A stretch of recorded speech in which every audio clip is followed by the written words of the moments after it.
They set cameras in their words and microphones in their smiles. Every move you make is cataloged, analyzed, fed back into their stories about you. They believe constant watching gives them ownership of your life. They think if they know your patterns, they can predict your end. They forget that reality is not footage on replay. Reality is the work you do when no one is looking. While they compile playlists of moments, you build systems of habit, quiet rituals that scale into untouchable outcomes. Their surveillance gives them data but not depth. They collect snapshots and miss the frames between them where your real choices are made. That gap is where you live. That gap is your advantage. Let them watch the surface. You live in the beneath, the steady accumulation of small acts that surveillance can never fully capture. When they try to imitate what they saw, they fail because they only copy performance, not foundation. They think transparency is power. They broadcast their judgments thinking openness will intimidate or expose. In truth, your privacy is a fortress. You cultivate an interior life of clarity that cannot be telegraphed. You keep certain truths in the dark because illumination can be manipulated. People who watch you constantly hunger for trophies, for confessionals that confirm their narratives. You withhold. You practice selective revelation.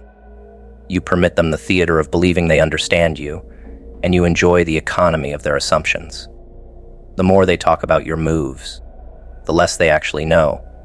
Their commentary becomes noise while your intentions remain purposeful. That silence is strategic. It preserves your options and frustrates their maps. In time, those who surveil you will grow tired of guessing and begin to respect the unknown. Respect is more useful than fear.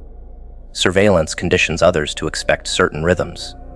They train themselves to look for cues, for the breath before anger, for the micro-expression before compliance. But people are not machines. You study your own tendencies and plant deliberate misdirections. A practiced smile at noon, a measured withdrawal at night, a predictable routine flipped once to create uncertainty.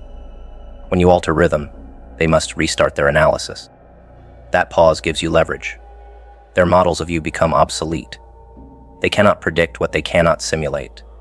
That unpredictability is a protective currency. Spend it wisely. Use it in moments that matter. When you break their expectations without drama, you do more than survive.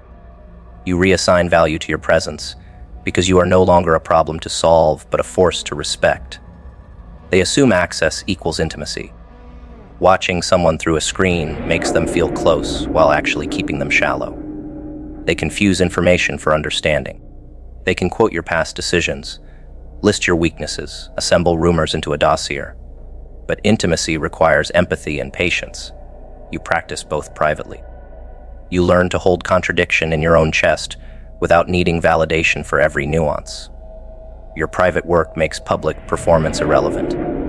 When they try to be intimate by surveillance, their attempts fail because they lack endurance. Intimacy is not a glance. It is the willingness to stay through boredom. Failure, repair, and repetition. You do that work and they only dress it in commentary. In the end, your silent labor shapes life. Their recordings shape gossip. Choose which world you want to live in. Under constant observation, people perform. They tilt toward the expected so the watchers will approve. That performance creates a culture of short-termism. They chase optics and forget outcomes. You refuse that economy. Your choices are often ugly in the moment, but useful over a decade. You stop optimizing for applause and optimize for infrastructure.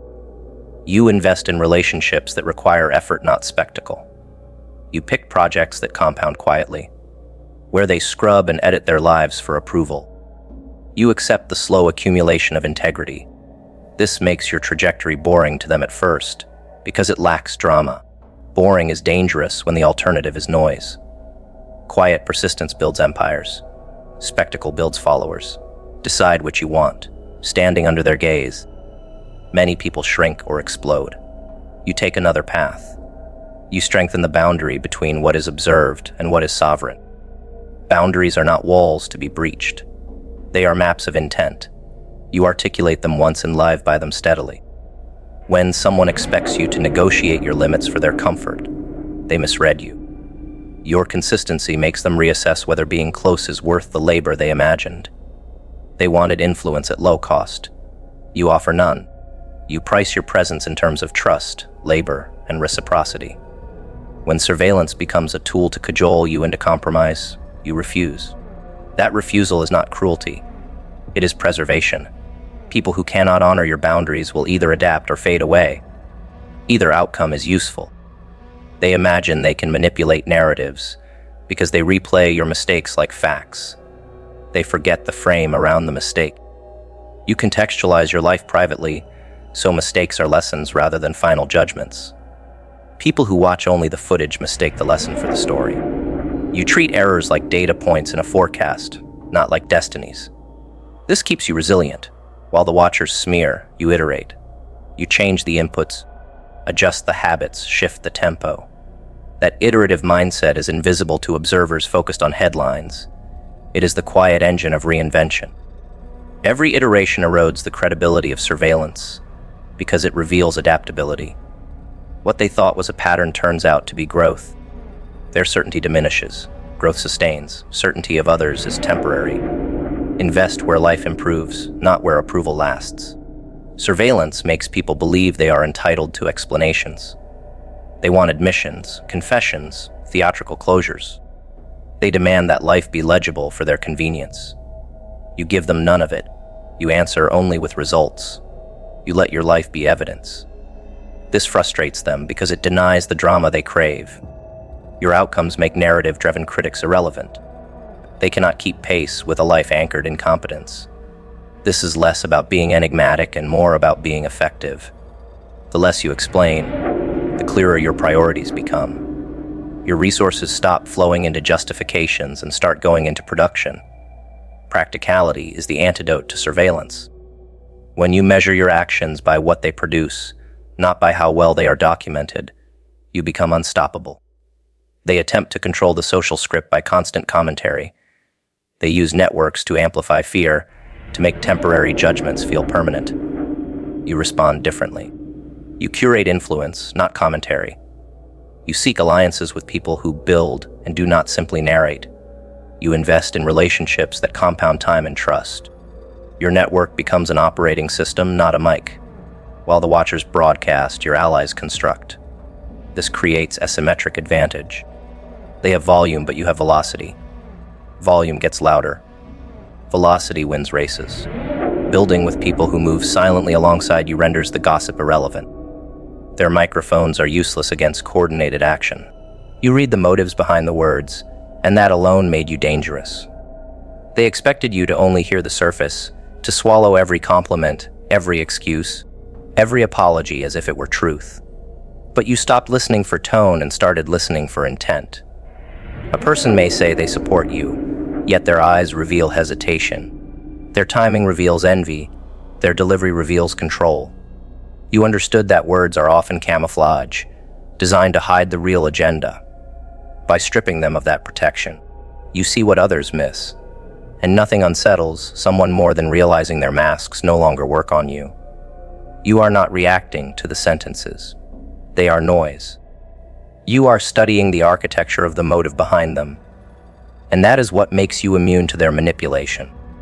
They lean heavily on flattery because flattery buys most people's loyalty. But you learn that flattery is often a leash. When someone tells you how brilliant you are, the motive might not be admiration but distraction. They praise you to lower your guard, to sneak past your defenses, to make you forget to ask what they gain. But you refuse to be softened by sweet language.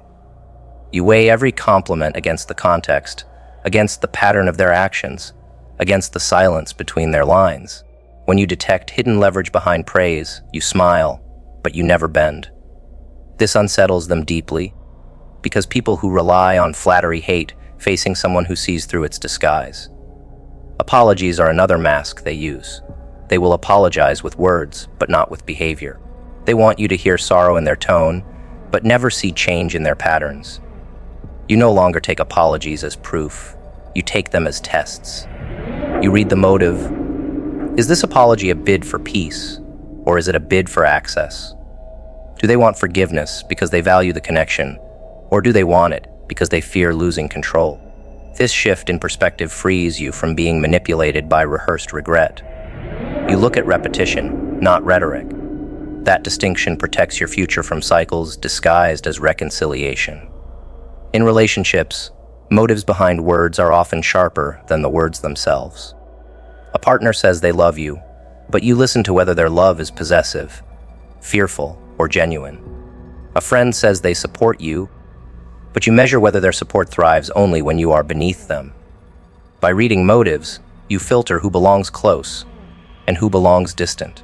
This act of discernment feels ruthless to others, but it is not cruelty, it is clarity. Because love without motive is rare, and friendship without envy is even rarer. Your awareness saves you from investing in illusions that will one day collapse. At work, motives hide behind professionalism. They say, "We're a family here," while using that phrase to justify exploitation. They say, "We value your input," while already planning to ignore it. They say, "opportunity," when they mean burden. You dissect these phrases until their real intentions lie exposed. This prevents you from giving away labor for crumbs of validation. It positions you as someone who cannot be cheaply bought with buzzwords. Your reading of motives keeps you from becoming disposable. It forces others to confront you with truth, because they know half-truths will not survive under your gaze. Psychology confirms that people reveal their motives unconsciously. A pause before a promise signals hesitation. Over-explaining signals guilt. Repetition signals manipulation. You trained yourself to listen beyond words, to pick up on cadence, patterns, and inconsistencies. This awareness is not paranoia, it is power. Because while others fall for the surface, you are already 3 layers deeper, studying the psychology that fuels the speech. This is why you rarely get blindsided. You may not always expose the motive in the moment, but you file it away until the pattern repeats. Then clarity arrives, and your foresight looks like prophecy to everyone else. You also read motives in silence. When someone avoids a subject, that silence is often louder than any sentence. When someone delays giving an answer, that delay reveals their hesitation more than their eventual reply. Silence is the purest expression of motive, because it cannot be rehearsed, and you have learned to honor it. They believe silence hides their agenda, but to you it reveals it. They think withholding words keeps them safe, but to you it makes their position obvious. Silence is the language of avoidance, and you have mastered its translation. In love, this skill creates freedom. You are no longer chained to declarations. You don't fall for big speeches or promises written in fire. You measure devotion in patterns of action, not bursts of passion. Someone may tell you they need you, but you will know whether that need is for partnership or for control. Someone may tell you they will change, but you will see whether that change is motivated by fear of losing you or by a genuine desire to evolve. By reading the motives behind the words, you protect your heart from being treated like a tool. You protect yourself from cycles of manipulation that masquerade as romance. Reading motives also creates a sense of authority that unsettles others. They cannot play with you the way they play with everyone else. They cannot lure you into traps of rhetoric. They cannot bait you with phrases designed to stir emotion. You are not listening like everyone else. You are translating. And when they realize you are not reacting to their words, but to their intentions, panic sets in. Because panic comes from losing control, and their control lived in their words. You dismantled it by listening beneath them. Toxic people can't let go of people who outsmarted them because your escape exposed their limits. They built their identity on control, on manipulation, on being the clever one in the room. When you slipped out of their grasp, it shattered the illusion they worked so hard to maintain. To admit you outsmarted them would mean admitting they weren't as powerful as they pretended to be. That is why they linger, watching, obsessing, replaying every detail. They can't move on because the defeat eats at them. Outsmarting them didn't just free you. It wounded the pride they thought was untouchable.